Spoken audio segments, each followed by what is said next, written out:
Hey everyone, please listen to this important message that Henry has to share. Hello, my mama says bad words.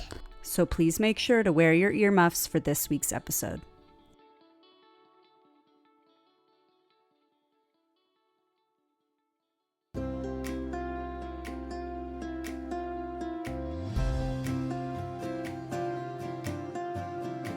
Finding the right jeans is hard. Accepting your jeans is even harder. Whether you wear boyfriend or boot cut, high rise or low rise, this podcast will teach you to love the jeans you're in. I'm Rachel. And I'm Tina, and we're going to use modern research to bust diet myths and get real about body after baby. We're going to take you on a journey of unpacking your old beliefs about food and weight so you can learn to nourish your body and raise body-confident kids. So put your booty in a chair and let's talk mom jeans.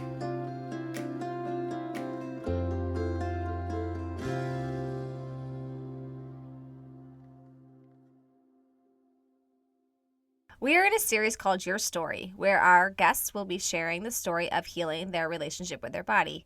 Each person's story is unique to them, and we are humbled by their vulnerability and willingness to join us in this space.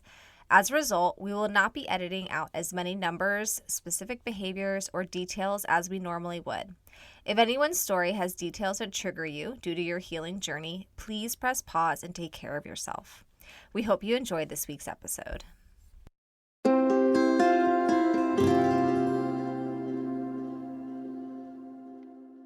Hey everyone, welcome back to this week's episode. This week we are excited to be shifting our story narratives from parents to a daughter. Tershone Phillips is going to join us to share how her body image was challenged at the pivotal tween years and the protective measures that her parents took to help her maintain her confidence. We know parents can't solve or control everything, as much as we wish we could, but we love the perspective of what we can try our best to accomplish in the home environment to raise confident kids inside and out. Yeah, we have quoted the book The Confidence Code by Katty Kay and Claire Shipman in the past. And heads up, there's actually one for kids as well now called The Confidence Code for Girls. But the reason we quote it so much is because of what we discussed in today's interview. It really ties back to the concepts that the book covers. The bottom line statistic in this book is that between the ages of 8 to 13, girls' confidence drops 30%. As a therapist, I see this happen so much earlier with girls traditionally than with boys because the focus on their appearance and their worth in society based on their appearance becomes such a dominant cultural narrative at a young age. The book covers some key ways to help keep girls' confidence high during those pivotal years. And those are by getting them out of their comfort zone, helping them keep a list of their risks, knowing their role models struggle too, and knowing they're not alone. This really allows girls to continue to evolve and connect and build confidence. Tershone's story has an interesting piece about how moving from a city to a suburban area impacted her. And since we have had listeners from over 18 different countries, we are curious for you all to hear this episode and offer your thoughts on our social media pages about how where you live and the subcultures that come along with where you live have a unique influence and contribute to a lived experience that may have been different if you have been raised somewhere else.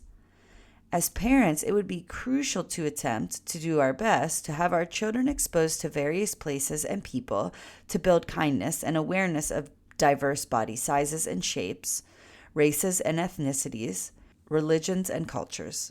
We are excited to hear Tershone chat today about her story, how her parents were a support to her, and give some great insight to us listeners who are parents about how we can keep our kids focused on what really matters. A main theme in most of the stories this season has been what happens when that confidence does go sideways and that disordered eating does develop.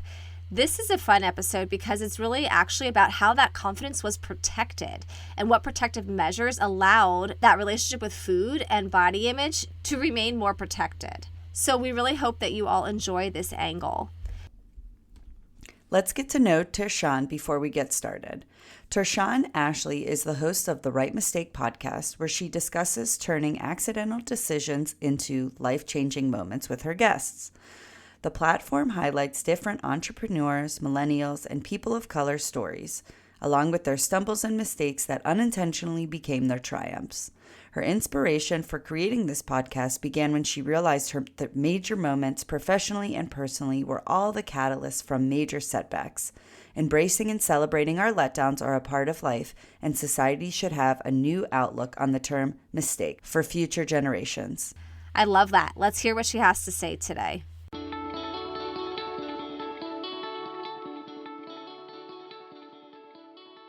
Well, welcome. We are going to kick off this interview by putting you on the spot. Can you please tell us a fun fact about yourself? Ooh, a fun fact. Okay, let me think something that's like fun, exciting. Okay, I'm actually gonna go. This one isn't as exciting, but it's interesting. Okay. All right. And so my last name is Phillips.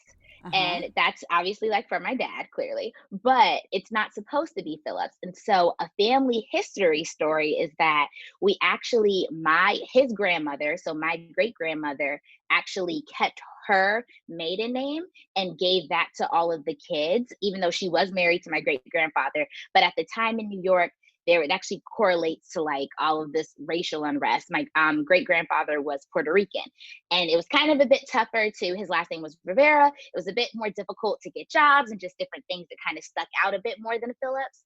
And so she had all her 9 kids take that last name. Hence, that's the name that my dad got, and that's the name that myself and my siblings have. Wow, So yes, so I should have been Tershone Rivera.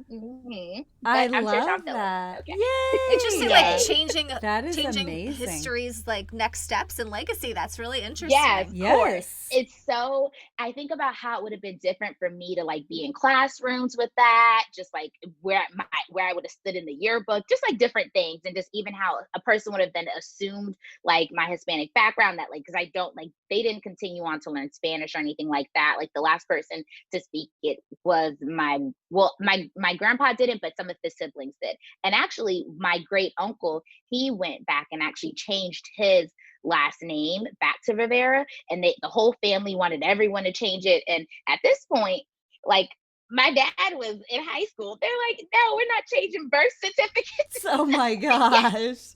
Absolutely not. Like we just will know what it is and can always pass that history down to our children and things. So. Amazing. I love that. That like flows us into this episode so beautifully because we are changing legacies here. Yes. I love it. I love it. So excited. Damn, that's a good fun fact. Yay! Yes. Okay. I didn't know if it was gonna snooze you guys. I'm like, let's No. not be a boring one. No. Awesome. So what was it like growing up in your body, or how has your body story been impacted due to your race or culture or upbringing?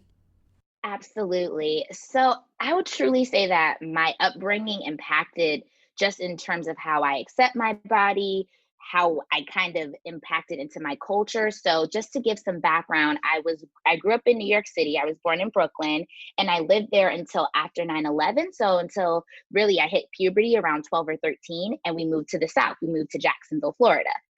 And now, if anyone has been to both places, they know they're extremely different.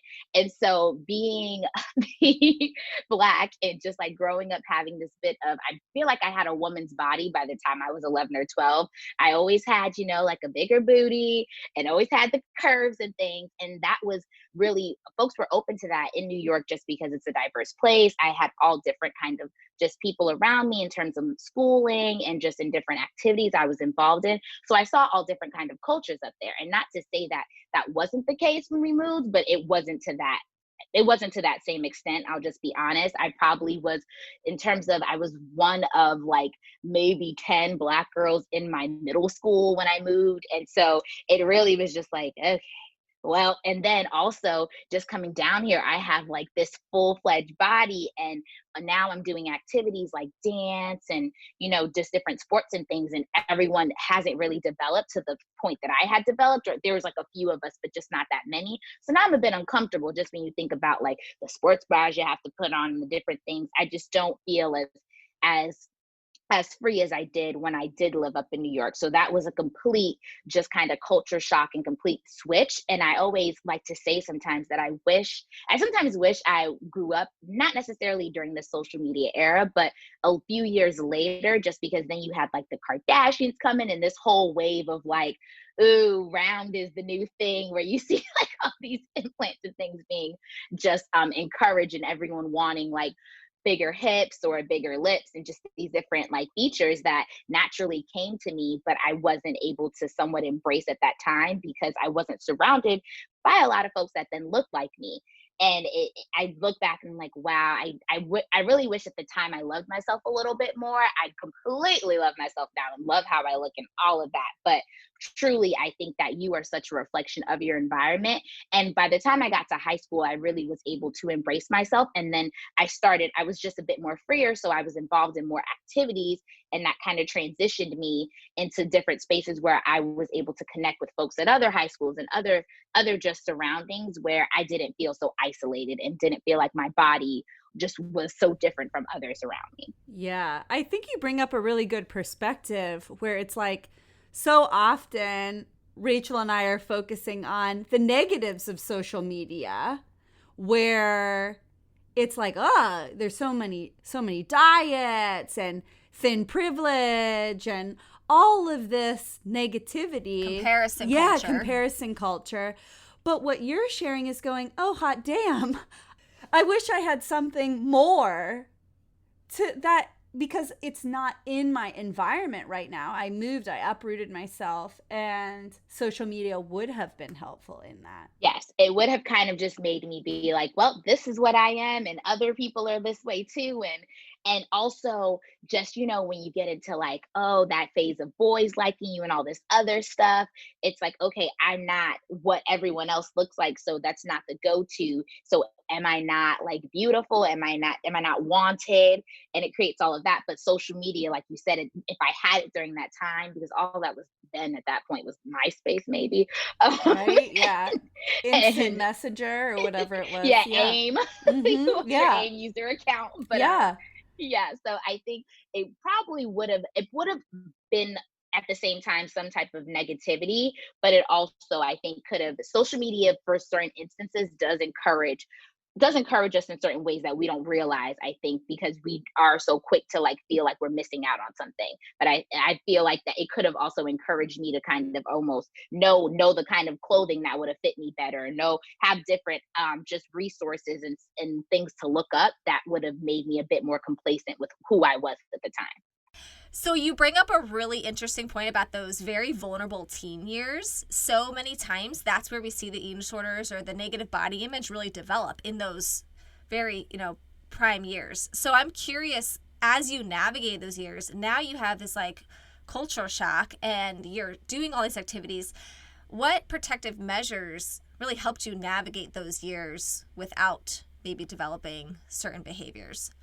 Oh, yes. So those formative years are just, I look back and I say to myself, why, oh, why? But I will say, to give perspective, I was an active child in the sense of I did play a lot of sports until I just stopped feeling comfortable. So then I switched over and looked more towards organizations. So I was involved in student government. I was heavy involved in the yearbook. So I found outlets for myself. I was involved in an organization called Best Buddies, where we actually work with the more physically or mentally disabled students that needed assistance during the school year, during the school day, etc.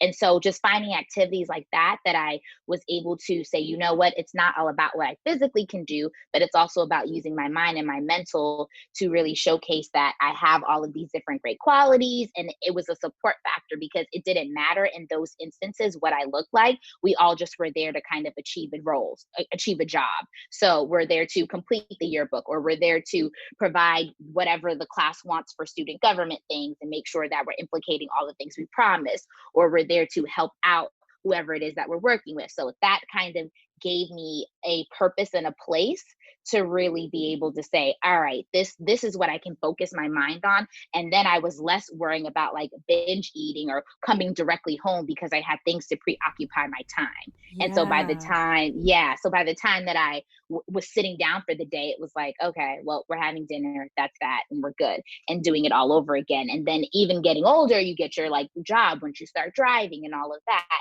So that was just perfect. And I think that I really am fond of the arts and just finding other outlets, like whether it is that you love to do drama or you love to do, there's so many different spaces. And even now, I think schools and just the youth have come up with other ways outside of just physical activity. I know it's important, but it's just not everyone's thing. And if it's not your thing, I don't think you should be faulted. And I love the fact that there's other opportunities to kind of pursue. And so those were really my distinctive measures that I don't think I thought through at the time, because when I quit dance, it was just like, well, I need to be doing something. I was always that kind of child. Let me just make sure that I'm like interested. And also you need stuff for college applications. So I love it. I think it's such a great perspective, because so often in my sessions, I talk about the eating disorder or whatever's going on, whatever disordered behavior is happening. It's a result of needing control or something else to do. It's a purpose, right? But when it's engaging in this disordered behavior, it is a control that we find with food or exercise or whatnot. And so with these kids that are in activities like a sport or exercise, they're taken to the extreme where it's like, oh, you do 5 sports, right?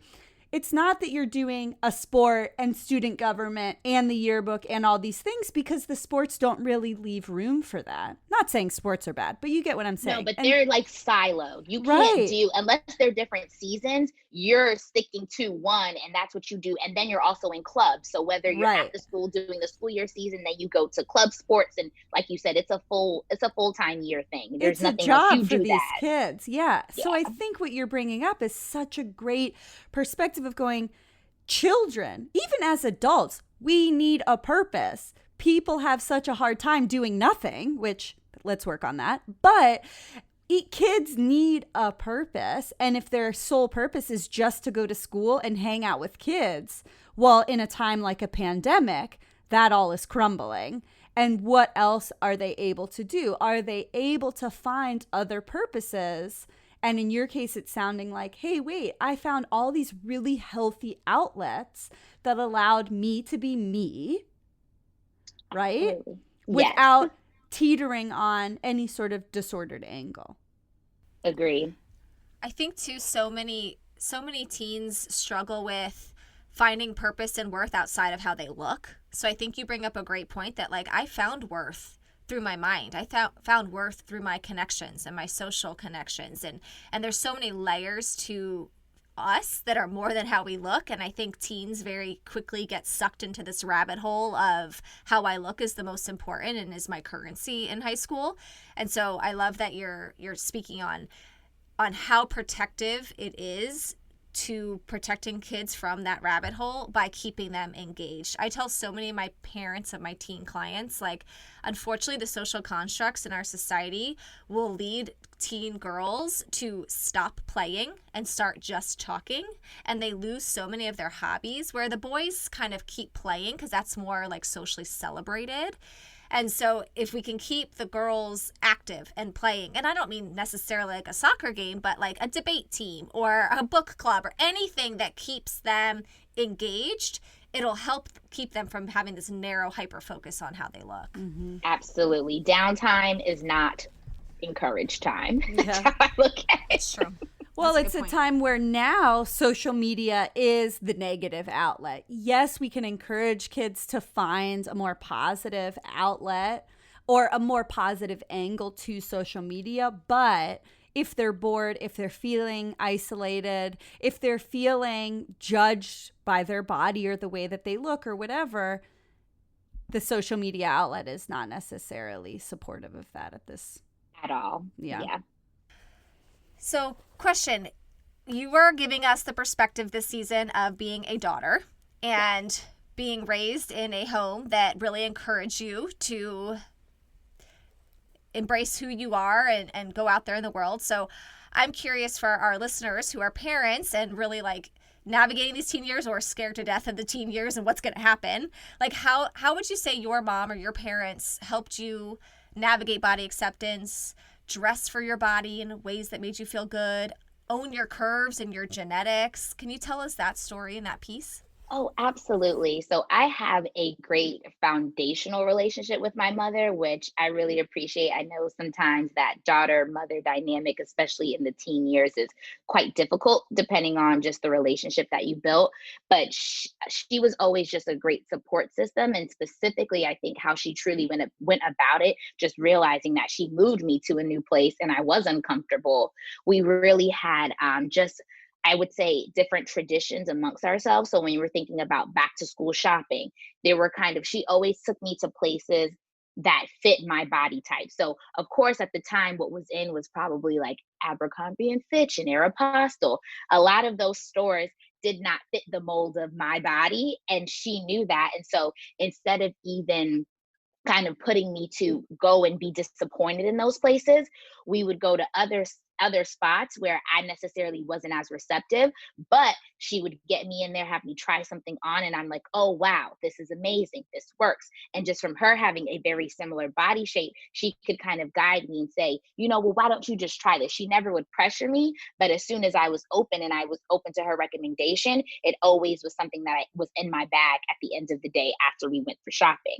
I also think that she created ways to support me in my activities that I kind of spoke about prior to. So where my dad was very hands-on with my brother with the sports, she still found a way to be super active and involved at my school, whether it be within PTO and other things that allowed her to know that I was super involved and everyone outside of just knowing me knew her as well. And it made me feel comfortable just in a space where when it comes back to my body, it's like, I wasn't in those first few years comfortable living down here, comfortable with a friend group. And so she created a mold to have her eyes on me to always know, but in a way that I didn't feel like, oh, here's my mom watching me. No, here's my mom like being a part of something that's cool. Like my mom was always this cool mom. And so then it just kind of allowed me to kind of just be able to stretch and like go into my own place. I also would say outside of just like my mom, but also my parents in terms of just things that they would do to make sure that I felt good about myself would just be like celebrating. They would have ways of celebrating me and my body and like how we ate and how we did things. They were cognizant that I was the bigger size of my siblings. So I kind of always didn't necessarily feel like the most confident all the time going through those years, but I never think it was never something that was pointed out. It was never something that, they allowed to restrict me from anything that I wanted to do. So I think they always having that like confidence and that positivity, but never pushing it overboard and letting me kind of use my own mind to have my own decision making power in the end. So it felt like this was me. And I think that's important for parents to realize, like, even if your child is uncomfortable, you can't like shove them in a direction. Let's like guide Right. them, but not shove. Right. Yeah. I think so often Rachel and I are talking about how we can create this environment that is supportive for our kids, but we can't create a protective bubble. It's not possible. They are eventually going to either go out in the world and leave us and move on, or just experience somewhere some judgment. And if we can lay a really solid foundation that encourages a positive self-esteem, then they have a better shot, right? So you're saying, hey, wait, I had these normal insecurities. Teens are a ball of insecurity. It's normal, right? But instead of having someone empower those insecurities and be like, yeah, this is what's wrong with your body. Let's change your body. Let me try to fix your discomfort. your mom, it sounds like, supported the differences and or just you being you. It's not even differences. It's just you being you, and was supporting that body type or just your own experience, and was Exactly. guiding but not forcing. It's like, here's the path, choose the path. Which one do you want? And I'm going to be holding your hand or right by your side in that path. That's awesome. Absolutely. Hey, go mom. Right? Yay! Love a good mom. Shout out to Mrs. Phillips. I Or know. Miss Yay. Phillips. No, it's Mrs. She's hilarious. Okay. So what protective measures can parents do or take to help teens face diet culture and just the negative body image messages that they're receiving to kind of build that strong foundation into adulthood? I love that question. And I think in terms of the foundation and what parents really want to look to is the simple things like, okay, having a time of day that you all do dinner. So when we're thinking about food and not having these negative kind of just outlooks and making sure that your child has a positive relationship with what they're consuming. I know in my specific household, we are not a heavy red meat eating family. So we always kind of do seafood or chicken. And so my dad always incorporated from a young age that we had two seafood nights. So whenever it was that my mom was making meals, like that's what we had those two evenings, and we always ate as a family. And so it's kind of those are the simple things, but I think that those protect like that being a protective measure, it allowed me to never want to. I know what time dinner is. I know I'm not going to go in there and snack because I had these activities tonight. I've just gotten home. There's structure behind when I'm consuming, what I'm consuming, and that kind of trickles you into your adulthood. Because ironically, now I still kind of keep that same structure in my head for myself when I'm eating, not even purposefully, but it's just kind of been built in. And of course, it changes over time, but that's just one kind of way. Also, in terms of, I would say, like with my dad being so involved with the sports, he was involved with my brother, but also within myself, where we always did physical activity. So now when I think about doing a bike ride or doing just simple things of trying to stay active, it allows you to not just necessarily, especially in this pandemic, where you do just want to kind of sit around and not do anything. It promotes measures to think, okay, how can I go and kickstart my day? How can I go and kind of get myself together and enjoy the weekend? Or what am I doing that's keeping my body moving outside of, and not just thinking about it from, oh, I need to exercise. Oh, I haven't done anything, but it's more of an enjoyable space. So finding things that you enjoy to do that keeps you moving or keeps and also keeps your mind moving, because I feel like an important piece to our body and how we look at ourselves is that mind aspect and the mental piece of it all. So really creating structures and traditions within yourself that is like family time, so it doesn't feel like it's just on you, but it's a whole group setting, and you'll also bring that when you have your own family one day. Yeah. I can hear my clients telling me, because that would be my suggestion. Let's create structure. Let's do family dinner. Let's do whatever. They're going, oh, but the schedule is crazy. It's so busy, right? And I I think the know. core piece to all of this is that we as a society are too busy and we're overbooking ourselves. And so if something as simple as a family meal or a family time of some sort, whether that's nighttime reading a book or watching TV or whatever it may be, if that isn't able to happen because the schedule is so overbooked and there is just chaos ensuing, then I would encourage y'all to like look at that, right? To look at that and see what's really getting in the way of these really, I don't want to say simplistic, but small protective measures that can be in place and make such a huge difference on a child's life and even your own as an adult. Absolutely. I love that. And I think that important piece of looking, I hope in this time folks are reflecting on their schedules and realizing, one, that they're a bit insane and everyone needed to take a step back. This was all truly was a great time to just kind of reflect, but also, like you said, break it down every half an hour. I know you have 15 minutes in there to even like play a small puzzle game or do a quick, like just like you said, the simple things of getting you moving to where you're not just sitting there like whether it be still or a show where you're just exhausted because you did so much throughout the day, you have 15 more minutes to give to yourself if you started at 100% in the morning. Right. Yeah, my reflection from the pandemic and little tweak was I took email off my phone. It's gone.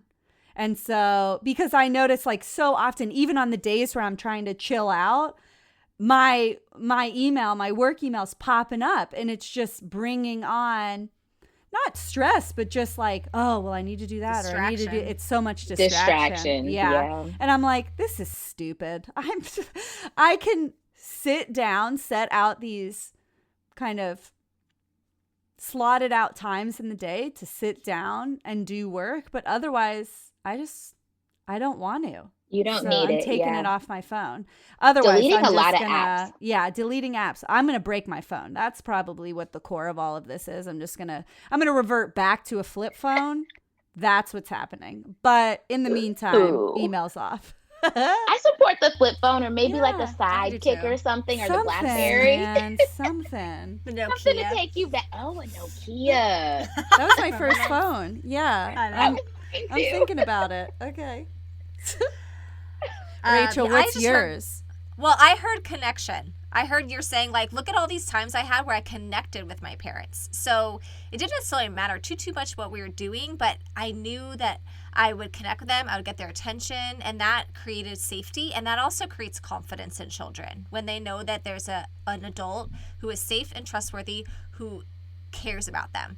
So I think that probably helped with confidence. And then obviously with confidence comes lots of other great things.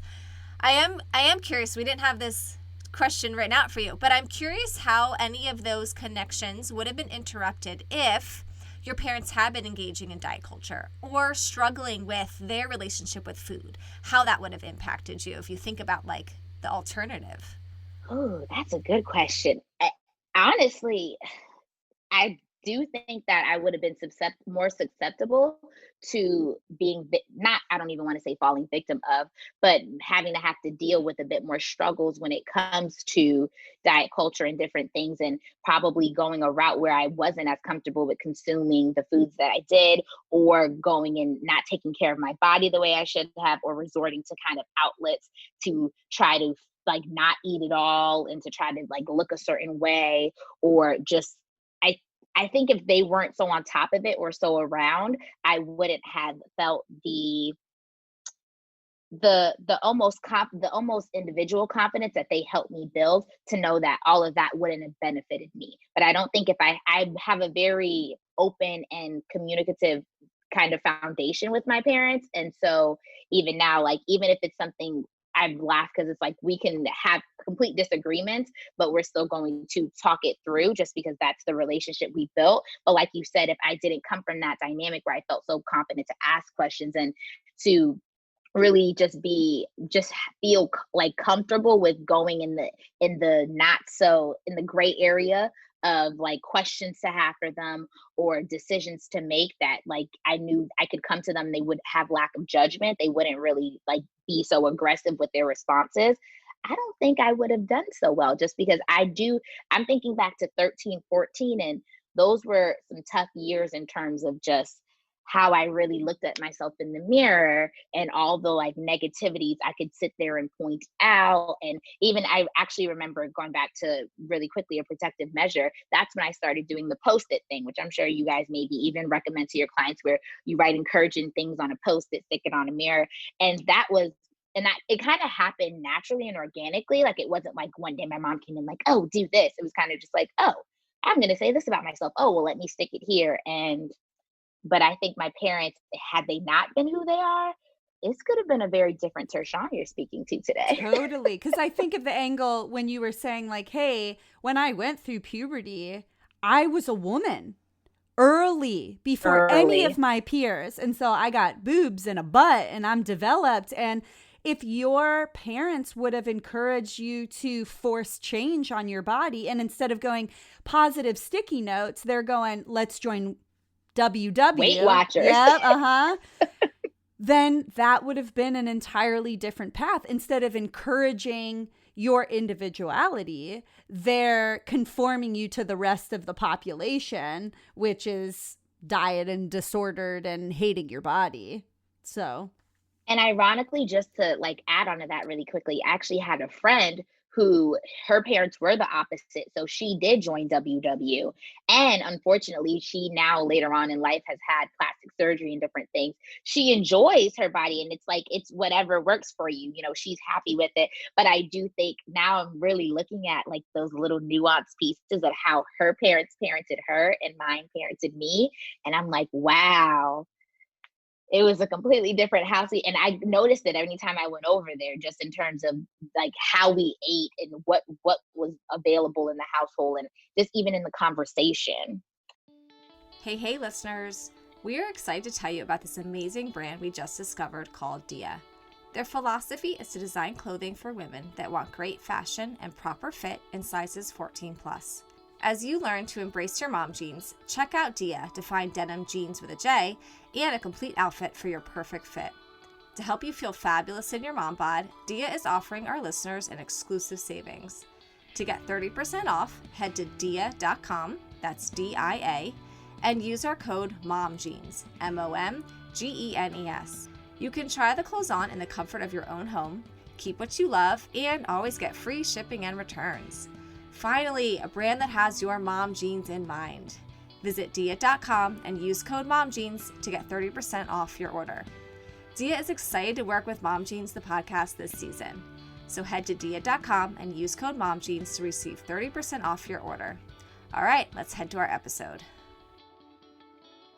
So as you consider a potential future role as a parent, not to rush you, you're not there yet, take your time. Please don't. How are you thinking about how you want to take your experience like into that role, and then what family legacies are you looking to break or to keep in your instance? Ooh, no, I think there's some I would love to keep, but also some I would love to break. As we talked about before, like the dinner time and that structure, I would love to keep. I think I would try to see if we can just do it a bit earlier in terms of like timing wise. I do think that we didn't have as much say in terms of the actual dinner menu. I would love to kind of have my kids a bit more involved and in the kitchen a bit sooner than my parents did, just because I think that that's really truly the way that you form a healthy relationship with food. And just from the starting point where you don't, I will say love my parents, but we were often on the go when we lived in New York. And so a lot of the different fast foods and things that they allowed us to consume, that's not happening in my household. And I know I say that now, and I know it probably gets really, really difficult once you are a parent and like life is spinning at you. So feel free to like let me retract all of these things that I'm saying I will break.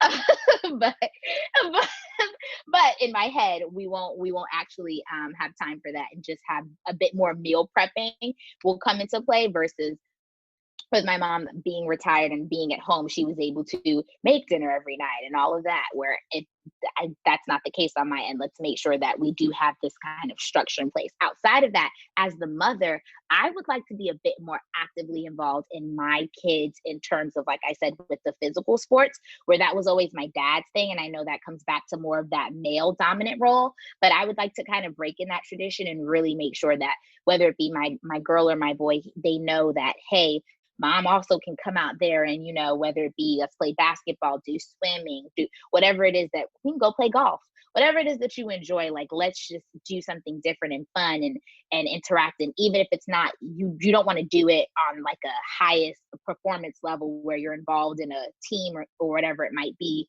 you still know you can come to me and I'm your number one teammate. Yeah, we can challenge the gender norms of like women can be athletic, that's yeah. And even if we're not athletic, we still can go do the activity. Totally. Okay, so I grew up with 2 older brothers, and I never touched a lawnmower, no joke, until I was 34 years old, which is when I owned a house and my husband travels for a living. And I was like, oh shit, who's gonna mow the lawn? I'm like, I don't know how to use a lawnmower. Like, how terrible is that? And so I had to learn. Where I remember asking when I was younger, like, can I mow the lawn? I don't want to pick weeds. I hate picking weeds. I just Let want me mow I the just want to mow lawn. the lawn. And they're like, no, you're too little. You're a girl. You're too little. And I'm like, They always So, do that. My dad had a riding mower, and how fun. right, and I wanted to do the riding mower, but no, you might break something. Actually, I got my whole license. Exactly, like I'm pretty sure I'll take more detail to the lawnmower. Right. Yeah. So, not to totally change directions on you both here, but if it's okay, I'd love to circle back to the topic of the beauty ideals in our society and the Kardashian body type that you mentioned earlier. Not to like totally drag the Kardashian name through the mud here, but they are currently one of the beauty ideal trendsetters, and yet they've received critique for some of their fashion choices or even for their body type, such as the cornrows or the round booty, because it seems that they're co-opting Black beauty. So when you compare that to the Kate Moss heroin chic era of the 90s, now curvy and round is in. So people are getting injections for the rounder features or celebrating curves, but of course still only in all the right places.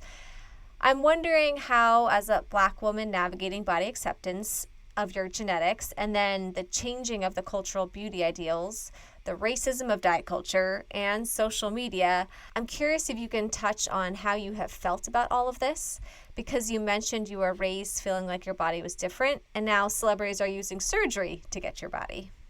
If I'm being honest, it was a bit frustrating now that I'm older and seeing kind of where the celebrity direction has taken kind of just beauty and the standards. And I would say frustrating because a part of me is revealed, and I'm so happy for younger Black girls or younger, really just girls of color who sometimes, just because of how our culture is, and not even our culture, but just like you said, when it comes back to genetics and things, we may develop a little bit sooner. We may just come from curvier women. It's just, a lot of different things that come into play with it.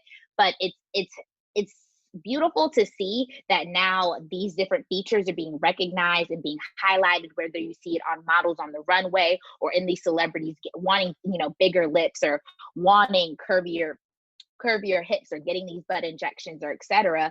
But then it's also like it was, I remember when I was younger and it was almost taunted for. So I remember being in these places and no one understood, well, why is your butt so big and why do you look this way? And kind of, not, I wouldn't say, I was never necessarily overly bullied or mocked as a child, but that uncomfortability where it's really like I do not like who I am because I do not see it in the media. And so seeing it in the media is great, but I also don't like that it's almost being reappropriated. So going back to the question of co-opting, it's like, these aren't your natural features, your natural places. I love that you want to say that this is beautiful, but you don't have to go out and get this for yourself. Just go and have your friend who already has these features. So it's like, if we're looking how we said with the Kardashians, a Kylie Jenner versus her friend Jordan Woods. Jordan already has all of these things. You could have just, promoted your friend that has these features, celebrated her, and like, oh, look how gorgeous I am, but also look how gorgeous she is. And we're completely different, but this is beautiful, versus going out and trying to mimic. To me, imitation is not the greatest form of flattery. Right. And it's not honoring your true self. It's the same thing as dieting. Trying to change your body, trying to shift To fit a beauty ideal. to shift that into that beauty ideal. Right. It isn't you. It's not full body acceptance. It isn't embracing your true self. Right. And then almost like you're now stealing a part of like another person's space and then claiming it as your own. And that's, And that is like a whole tangent of like white privilege and white dominance of like, oh, okay, we're going to start doing these things. And it's like, y'all are missing the point here, right? That isn't yours. And we could say, yes, those features are beautiful. And also for, I don't know. I don't want to shame people, but also in the same effect where it's like, okay, the Kardashians doing cornrows. It's like, okay, you could do a nice braid, but like that isn't the purpose of your hair, right? There's a deeper purpose of why Black individuals wear cornrows. Yes. it's really just a protective style. And it's also, and it goes back to our traditions and history and culture and all that. And honestly, I don't even mind you doing it, but I also do mind you trying to rename it in boxer braids and all these other things. Like, let's not repurpose Right. this. It Let's isn't yours just to call change. it what it is. It isn't yours to change. Exactly. So yes, it's a very thin line when you are trying to celebrate it, and celebrating can be done in a way of you doing it yourself, but don't like reappropriate and, like you said, just take it to a whole nother level where, like, ironically, I saw on Instagram where Kylie Jenner had made a post and they screenshotted it. This is the problem of Instagram, but they screenshotted it and it said, one of them said black skinned girl or something, and then the other one said black eyed girl. So it looked as though she had made one post and then changed it after she got comments saying like, this is not appropriate for you to post. And so then she changed it to black eyed girl. And it's just, and I know right now the conversation of race and all of that is just a lot to do in our society, specifically in America. But I do want to say, regardless, I think it's a beautiful thing to just feel as though everyone's features across the board, whether you're white, black, yellow, blue, we all are being celebrated so much more. And I, for one, am happy that that is now the case in 2020. So where can people find you if they want more information and want to hear more? Oh, yes. So everyone, you can find me on Instagram. My actual personal account is at Tershone Ashley. I also am a fellow podcaster. So you can find me at The Right Mistake Podcast. That's where we kind of just dish and highlight all of different voices from across really just different industries about what right decision kind of catalysts them to go into a new direction and really push them forward, whether it be in their personal or professional career. We also have therightmistake.com where you can reach out to me at. And yeah, we also are on Facebook as well. So they'll have all the details for all my things. But it was great talking to you both today. I feel like we had such a good conversation.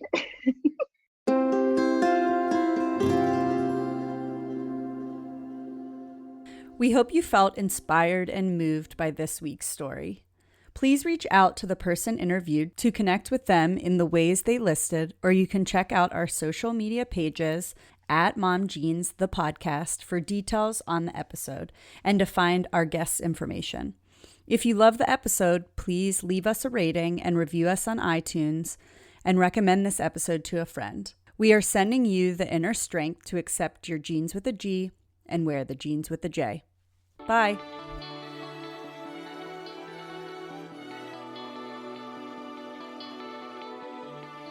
This episode of Mom Jeans was produced and edited by Rachel Coleman and Tina LeBoy. Just a reminder, this episode is not a substitute for therapeutic counsel or nutrition advice. Thank you to Jerry DePizzo for the music production. You can find episode information and show notes at www.momjeansthepodcast.com. Follow us on Instagram at Mom Jeans the Podcast and join the Mom Jeans the Podcast Facebook group to find a community of mamas learning to love their bodies and discussing the episodes. Thank you. Thanks for listening to Mom Jeans. See you next time.